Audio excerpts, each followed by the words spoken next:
Last season, Josh Smith helped eliminate the Clippers from the playoffs. Last week, the Clippers announced that they have signed Smith to a one-year contract. A source told ESPN's Chris Broussard that Smith chose winning in a defined role over money. What chances do you give the Clips to win the West now, Stephen A.?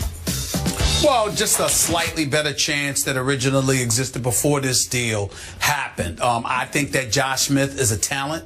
I think it never hurts to add him to your squad. I also thought he had a bad rap once he ultimately departed Detroit and left for Houston, because the belief was that he was somebody that was difficult to work with, and that simply wasn't the case, to be quite honest with you, from what my sources tell me.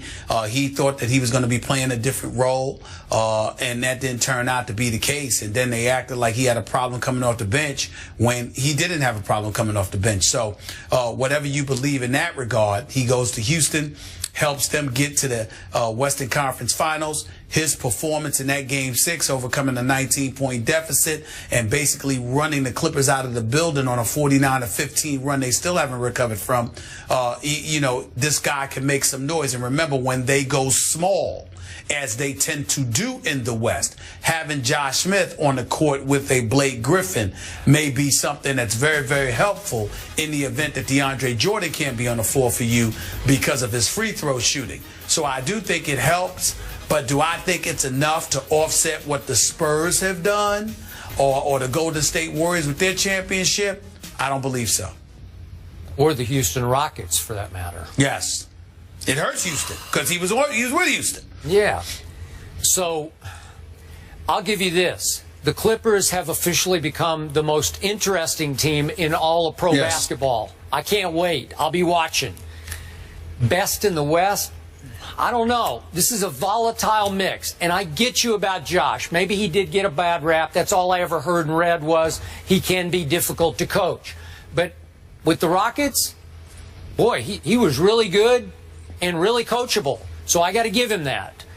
But now, if he's sharing time, splitting time a little bit with Lance Stevenson, who also can be a little difficult on occasion, don't you think that's a tough mix for Doc? No. If anybody can pull it off, Doc can pull it off. No, I don't believe that, because I think that Josh you're going to use at the 4 and you're going to use at the 4 spot.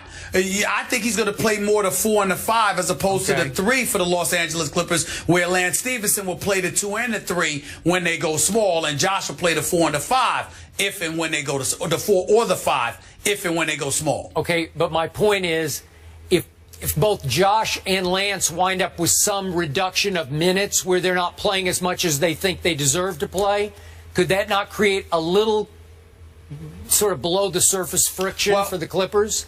I don't think so, because Lance Stevenson, he's messed up. He shouldn't have left Indiana. He went to Charlotte with Clifford and MJ there.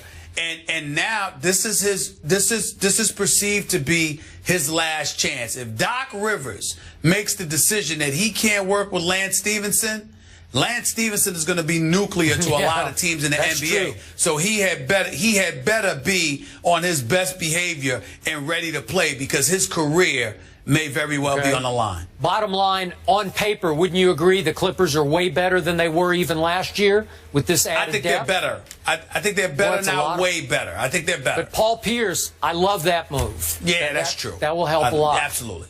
Absolutely. We'll see what Coach Rivers doctors up. That's my one-liner for the day. This is a zinger, right? No, I like it. I don't even get a sympathy laugh? No. No. Okay, I'll work on it. I'll work on it. Brett Favre, he got a warm welcome at Lambeau for his introduction into the Packers Hall of Fame. We'll get the guys' reaction to that ceremony when we come back. First Take is presented by Chase Sapphire Preferred, designed to reward you for being you. And in part by Golden Corral, the best buffet in the USA, now serving breakfast for lunch and dinner. And the Volkswagen Model Year-End Sales Event. He's officially a Packer forever. Outcast forever. On Saturday, more than 67,000 fans filed into Lambeau Field to give Brett Favre a standing O as he was inducted into the Packers Hall of Fame and his number was retired. It all comes full circle, folks, in Green Bay. Skip Bayless, what was your reaction to this? Molly, to close this show, I'm going to dare my partner, Stephen A. Smith, to say one nice thing about Brett Favre after ripping him for years on this show. I love Wranglers. He was a prima donna for his last 5 years in the NFL, damn it. I stand by that. However, he was deserving of being placed in the Packers Hall of Fame. 67,000 people showed up to cheer him on. It just speaks to his greatness, his Iron Man tendencies, all the greatness that he did. Future first ballot Hall of Famer, nothing to debate about. He deserved everything he received this weekend, the accolades, the cheers, the affection, and everything. Regardless of what I said about him, and I stand by it, it doesn't take away from the greatness he displayed and the affection he earned. I'm happy for him. Do I see a little tear in the corner of your eye, Stephen A. Smith? But he would deserve it if I was capable of it, because he does deserve it. Thank you. You enjoy NYC, 10 a.m. Eastern. We're back on the Deuce, ESPN2. The old ball coach, Steve Spurrier's here. Blew up last night with more moves in the West. The Rockets agree to a deal for Nuggets point guard Ty Lawson, according to Mark Stein in multiple reports. Denver will acquire a package of non-guaranteed contracts and a projected future first-round pick. The Nuggets will also send a 2017 second-round pick to Houston with Lawson, who is currently in rehab in L.A. after his second DUI arrest this year. Gentlemen, what do we make of this trade? Mr. Smith, we'll start with you. Well, first of all, I think it's not a trade that I would have made at this moment in time, but it's strictly because of Lawson's issues with alcohol. 2 DUI charges, 2 DUI arrests rather in the last 6 months. That's cause for concern because, as Skip can speak to very intimately, alcoholism is a tough pill, and you just don't know how somebody's going to be able to overcome that, especially when you're 27 years of age. You're relatively young, obviously. You're in the NBA. You're making millions. Ty Lawson's going to have a tremendous battle ahead of him. I like the fact that it's in Houston because of John Lucas and his clinic and the wonderful work that he's done from a rehab perspective with numerous athletes throughout the last couple of decades, to be quite honest with you. So I applaud that. I know they're hoping that Ty Lawson will work with him. I believe he should, and if he does, I think that'll go a long way. From a basketball standpoint, he takes some of the ball handling pressure off of James Harden, who has to handle the ball entirely too much. It relegates Patrick Beverley back to the bench, which gives them a 1-2 punch at the point guard spot. We all know their weakest position was at the point guard position, and they were still in the Western Conference Finals last year.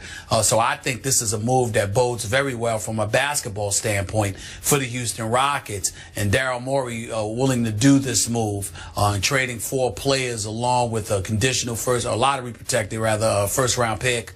Conditional first-round pick and the second-round pick as well later on. I definitely think that he's done a good job. It's an upgrade, but the concerns that I have for Ty Lawson and that alcohol, that's something that none of us can ignore. I hear what you're saying. I appreciate what you said about me, my personal history with that disease.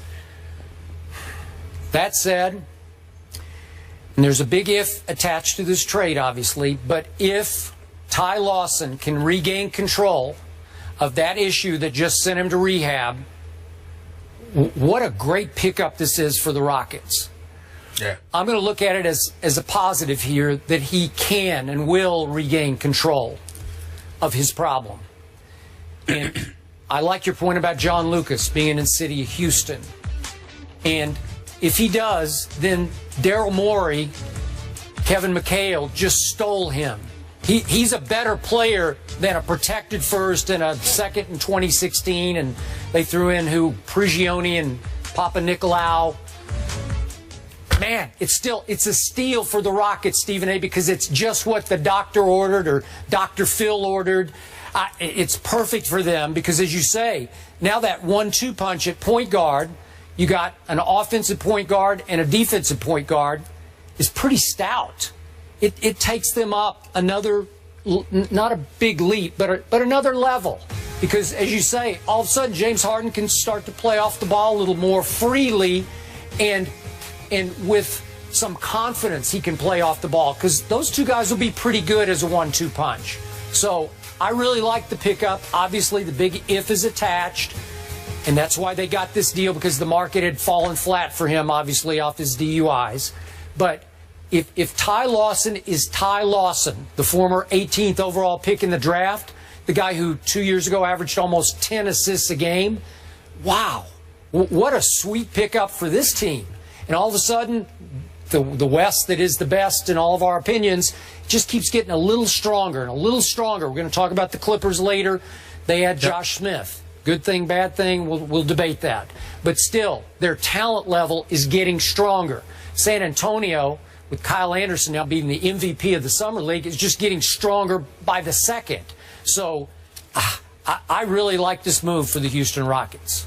So do I. So do I. A point of reference, I mean, when I brought up the alcohol and you said that you appreciated that, let's make sure our audience understands, for those who haven't heard you in the past. Yeah. When you talk about you never had any issues with alcohol. You were talking about family members. You want to talk about yourself. So Thank you. Because you said my issues with alcohol. I want to make sure everybody understands. History. No, you didn't have talked any issues. about it many times on the show. Yeah. And I just want to make sure they knew. I've never had any issues with alcohol because my family had so many issues with alcohol that that actually was the best thing that ever happened to me. So thank you for saying that. I just wanted to make sure of that. Number two, Ty Lawson's going to help them pace-wise, too, because he pushes the ball up. He creates tempo. Not only that, he can get to the hole at will, and he can hit the occasional jump shot. Well, shot about 43% from the field. So I just think that this is a significant upgrade where he's concerned, and I think that's a huge, huge plus for Houston. Houston could very well be back in the Western Conference Finals if Ty Lawson, that is Ty Lawson, shows up. But we have to keep our eyes on James Harden. We have to keep our eyes on him because we know he's an MVP candidate. We know that in some people's eyes he deserved league MVP. He was absolutely sensational last year. We know what he can do on the basketball court. But we also know what he did in that closeout Game 6. It was an horrific performance. And now he's making news for other reasons, which I ain't none of my business, but people are putting in the news as personal life. And I just, it could be distractions. Okay? Ain't nothing lawless or anything like that going on. But distractions can creep up. Okay? And he's going to have to watch that because he's still chasing the championship. That's about it. I think collectively we all hope it's a fresh new start for him there in H-Town, both personally and professionally. After the break, he is a 5-time SEC champion and a 4-time national champion. Alabama head coach Nick Saban is here and will join the test. Roll Tide.